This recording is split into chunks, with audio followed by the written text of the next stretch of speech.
Hello, now let us start your last topic of this lesson, reptilia. You know reptiles. Cold-blooded animals. You know now cold-blooded animals means what? The body temperature of the animals are different in different parts and they depends on environment. Means body temperature depends on environment. That's why it is known as cold-blooded animal. They have scales on the skin.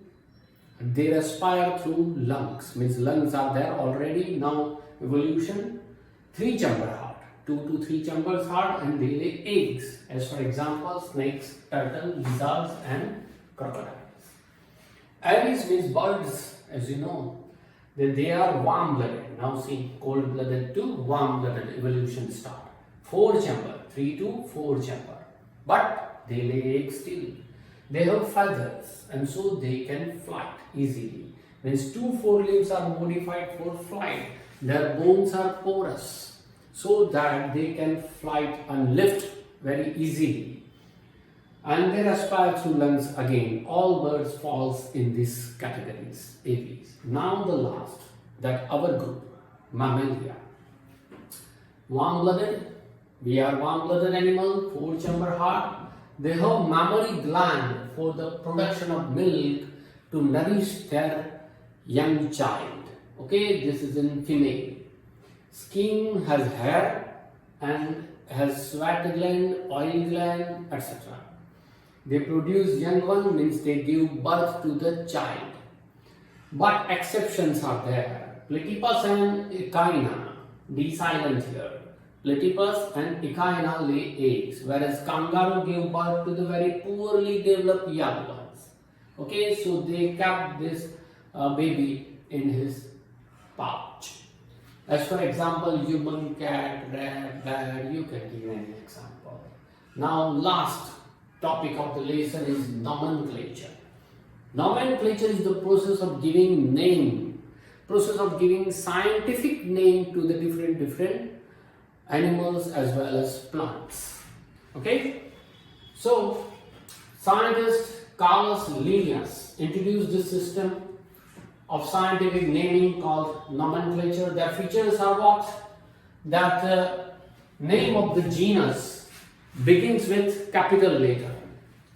As for example, I say Homo sapiens.